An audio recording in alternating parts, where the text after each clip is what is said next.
Pessoal, então começando a quarta e última parte desta nossa aula, essa revisão do século XX, né? Nós não poderíamos também falar desse avanço chinês dos últimos anos, tá? No caso, o Hobbes, ao ler o livro, ele fala, né, um exemplo, que ali pouco depois da Segunda Guerra Mundial, a expectativa de vida chinesa era de 35 anos, pula para 68 em 82, eu até fui dar uma olhadinha, e no início da década de 80, nessa época, o Brasil tinha uma expectativa de vida de 62 anos, mais ou menos, tá?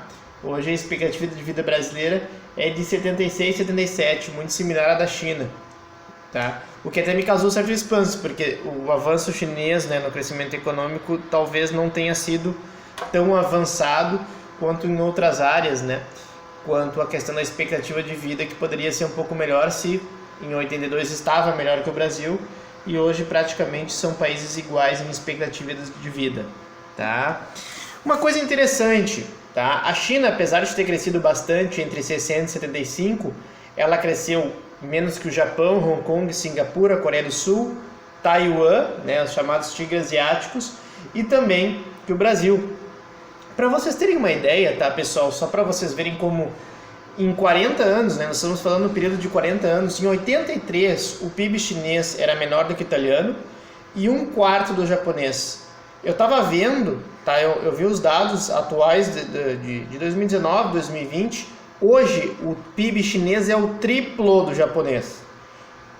Recapitulando, em 83, há cerca de 40 anos atrás, o PIB japonês era 4 vezes maior que o chinês. Hoje o chinês é 3 vezes maior que o japonês. Isso mostra como crescimentos econômicos consistentes a médio e longo prazo, tá, tem um efeito tremendo depois de 40 anos. Só, claro, né, pessoal, tem que ser levado em consideração que a China tem um país de quase 1,5 bilhão de habitantes, né? Então isso também é outro fator. Eu me lembro que a China ultrapassou o Brasil em termos de poder de paridade de compra em PIB per capita, mas isso faz poucos anos, né? Então, em relação, por exemplo, ao PIB per capita norte-americano, a China é 3 vezes inferior, ou seja, a qualidade de vida média do povo chinês ainda é muito inferior à dos países ocidentais, tá? Mas ela já é uma qualidade de vida bastante idêntica, digamos assim, né? Bastante similar à de países latino-americanos como o Brasil, né? Ainda talvez não tão bom quanto a Argentina, Chile, Uruguai, mas já melhor que o Brasil, né? Então isso a gente tem que se levar em consideração, dado o grande atraso chinês em relação ao início da Revolução. Isso é uma questão, acho que importante a ser debatida. Outros países satélites da Rússia, que a gente não faziam parte da União Soviética, mas enfim, estavam dentro da onda de interferência, digamos assim, russa, como Hungria e Polônia, né, já estavam frágeis, né, no final da década de 80, e na Polônia, né, as pessoas tinham uma grande antipatia já ao regime russo, né, um nacionalismo antirrusso, porque, claro, né, pessoal, como a Rússia é o grande país, é o grande centro político ali da Europa Oriental, então, obviamente, ela digamos, fazia uma política, dá para se dizer, imperialista, por que não, em relação aos seus outros países, também, assim como os Estados Unidos fazia, enfim, etc., né? Então, nesse sentido, também existia uma certa antipatia, como existe até hoje nos movimentos da Ucrânia que a gente viu em relação ao lado com muita resistência, né, a essa influência russa na região. Ok? Nós estamos falando de rivalismos regionais também, né, pessoal? Contrariamente à China, uma coisa que vocês têm que compreender... Professor, como é que acabou o socialismo? Tá? Pessoal, se alguém dissesse em 1980 que há 10 anos depois ia haver a queda do Muro de Berlim e o fim do socialismo, a pessoa diria provavelmente: vai internar, tá louca? Por quê?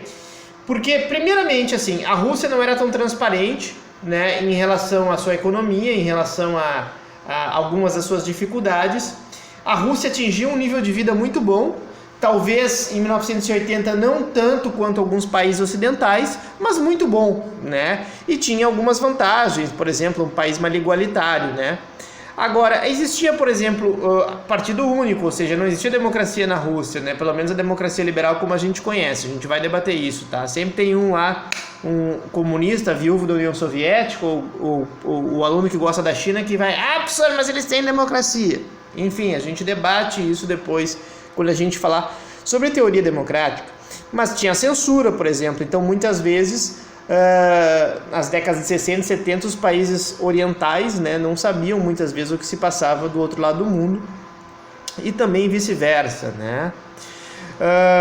Eles tinham uma seguridade social bem abrangente, talvez maior que nos países capitalistas, e tinham aquela ideia de ócio, né, em contraposição ao produtivismo extremo, né, o direito ao ócio, né, tem até um autor que fala sobre isso, né, Paul Lafargue, né, um autor já bem mais antigo. Então o Gorbachev, né, famoso Gorbachev, em 85, ele lança a Perestroika, que era uma reestruturação da economia socialista que visava reformar vários pontos. Eu li, tá? Eu não sei se é Perestroika ou o livro dele que se chama, é um livrinho vermelho que tem do Gorbachev, onde ele explica, tá? E eu acho que os principais capítulos e os primeiros, eu acho que já tá bom para ler.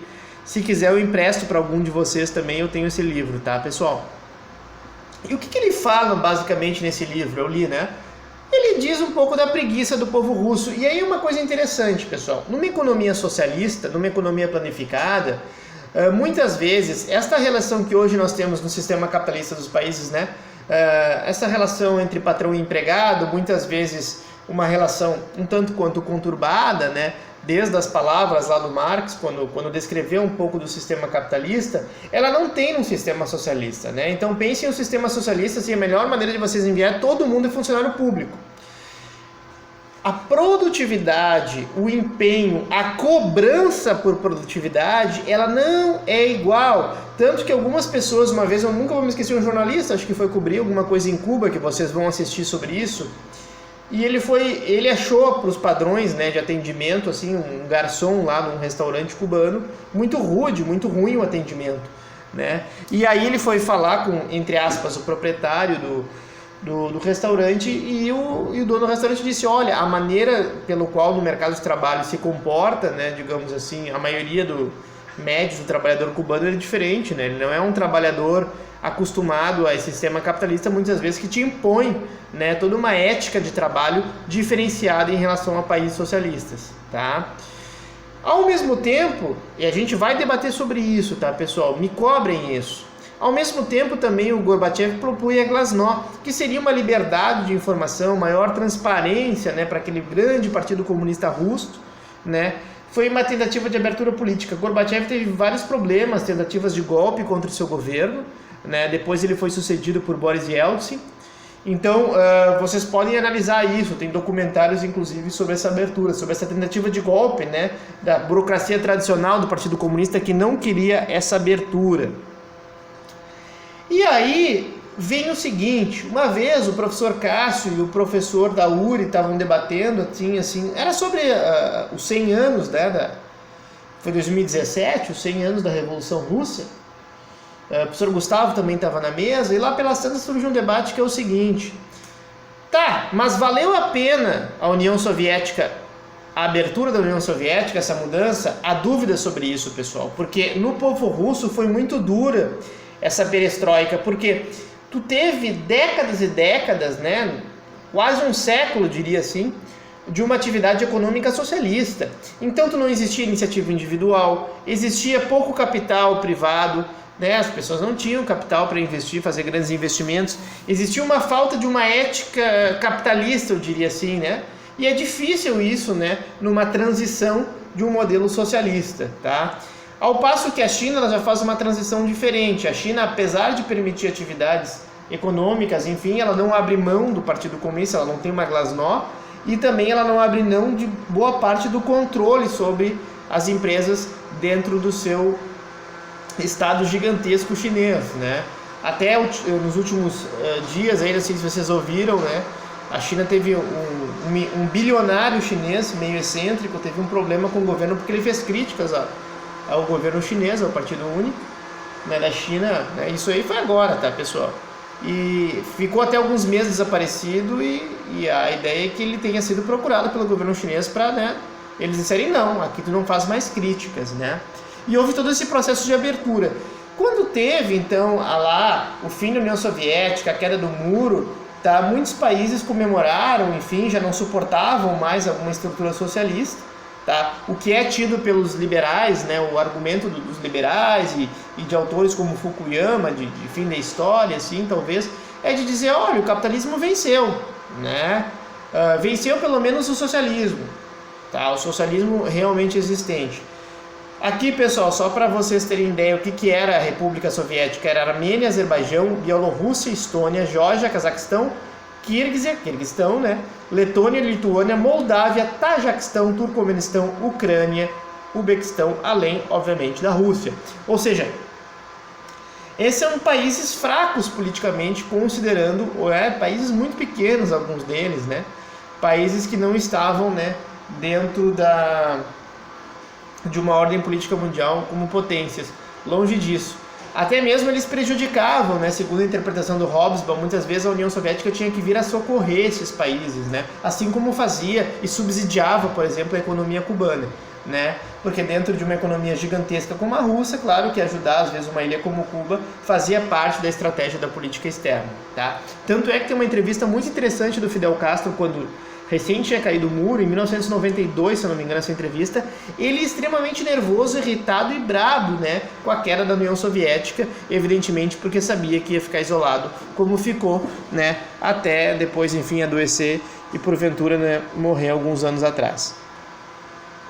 Como eu disse para vocês, após o colapso, então, desse socialismo, restou como exemplo do socialismo China, um exemplo bem estranho, digamos assim, porque onde surgem muitos bilionários, a gente pode debater sobre esse modelo chinês de crescimento, Coreia do Norte, Vietnã e Cuba, tá? Cuba ainda de uma maneira um pouco mais tradicional, né, que agora começa a se abrir,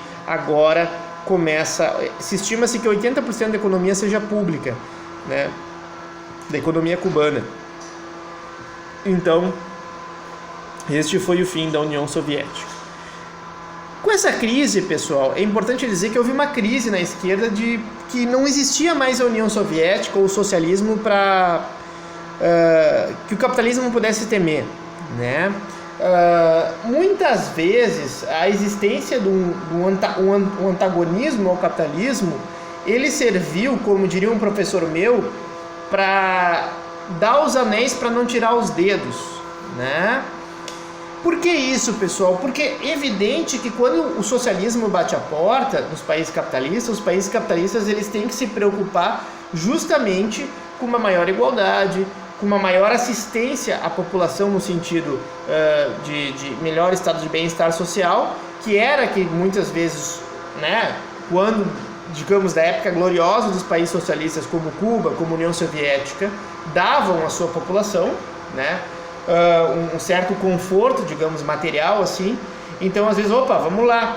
Hoje, como não existe esse contraponto, não é que não existe, historicamente ele continua existindo, evidentemente, mas ele não existe mais na prática, né? Inclusive com um discurso muito claro, sempre, derrota, derrota, derrota, né? E muitas vezes a esquerda dos países democráticos, e eu diria partidos bem à esquerda, eles, apesar de defender uma maior participação social em decisões econômicas, eles quase nunca conseguem romper com questões fundamentais dentro do capitalismo, né? Ou mesmo quando existem esses partidos, vamos supor o PSTU no Brasil, ainda assim são muito minoritários, né? Chegam a ser cômicos muitas vezes, né, para boa parte do eleitorado brasileiro. Ok, pessoal? Então, esta é uma crise da esquerda de uma maneira geral, com o fim da União Soviética. E isso é uma coisa que a gente tem que levar, então, para a aula, né, para essa disciplina, é que muitas vezes, né, um dos problemas da democracia hoje é que as principais decisões econômicas, muitas vezes, elas estão alheias à participação efetiva da população, né? Ou seja, se denomina democracia burguesa. Por quê? Porque muitas vezes a grande política, a política talvez de discutir propriedade privada, relativizar o uso da propriedade privada, né, ele não é realizado em democracias capitalistas, né? Ele é sempre tido como um debate que aqui não se debate. Exatamente isso. Por outro lado, também tenho que dizer a vocês que vocês são alunos que eu acho que tem uma certa maturidade para conseguir aprender que existem diversas, né, políticas econômicas e sociais nos países capitalistas, nas democracias capitalistas, né? Ou seja, existe talvez uma correlação de forças sociais que engendram um jogo político diferenciado em cada ordem capitalista democrática de uma maneira diferente. O Brasil não é a mesma coisa que a Argentina, o Brasil não é a mesma coisa que os Estados Unidos, que a Alemanha, enfim, são realidades diferentes, né? São resultados diferentes, sobretudo, nas políticas sociais e econômicas. Ok? Então eu acho que isso também a gente tem que levar em consideração, né? Não simplificando tanto de que há países socialistas e capitalistas, mas saber que existem nuances extremamente diferentes entre diversos países capitalistas. Ok, pessoal? O que eu pediria para vocês? Eu nem coloquei aqui, tá? Eu já abri aqui direto no YouTube. Existe então este vídeo aqui no YouTube, pessoal, que fala, né? Documento Verdade mostra a vida em Cuba. Ele é uma reportagem feita pela Rede TV, tá, sobre Cuba. E o que eu gosto, e também a gente pode debater isso depois, vocês podem ver a impressão de vocês. Eu acho ainda um pouco com uma certa tendência, assim, a reportagem, tá? Mas é interessante alguns debates que se levantam, né, nessa ideia de cubana, do que é o socialismo. Enfim, claro que já é um socialismo reformado, já é um socialismo com as suas diferenciações, né, já é uma Cuba dos anos 2000 em diante, né, com o enfraquecimento depois também dos Castro, né, tanto de Fidel quanto Raul Castro. Hoje, atualmente, Cuba tem uma outra liderança política, agora me fugiu o nome, né, e Cuba ainda tem essa questão. Então, vamos debater isso, né, vamos falar sobre isso de peito aberto, como eu diria, tá, para também a gente não entrar em paranoias de discutir o que né, ou de simplificações muito claras do que é o socialismo, do que é capitalismo. Ok, pessoal? Então tá. O que eu vou pedir de atividade para vocês? Bom, vocês vão ver esse vídeo, né? Eu espero pelo menos. Ele tem 1 hora mais ou menos de duração, esse vídeo sobre Cuba. Escrevam, né, contextualizem uma resenha de uma página, de 1 a 2 páginas, sobre o que vocês acharam, né, do vídeo, contextualizando um pouco também com as suas ideias que vocês já têm de Estado, de democracia, né, de capitalismo, de socialismo, enfim, de regime econômico, tá? Para a gente conseguir, então, né, colocar à frente, né, dar início à disciplina. É bem livre, tá, pessoal? Eu não cobrei bibliografia de vocês, eu não vou cobrar nenhuma bibliografia. Eu quero que vocês sentem, vejam o vídeo e depois escrevam as suas impressões, né, as suas interpretações sobre como, inclusive, o documentário aborda o regime cubano. Ok, pessoal? Era isso. Forte abraço, baixa a cabeça e vamos trabalhar, gurizada.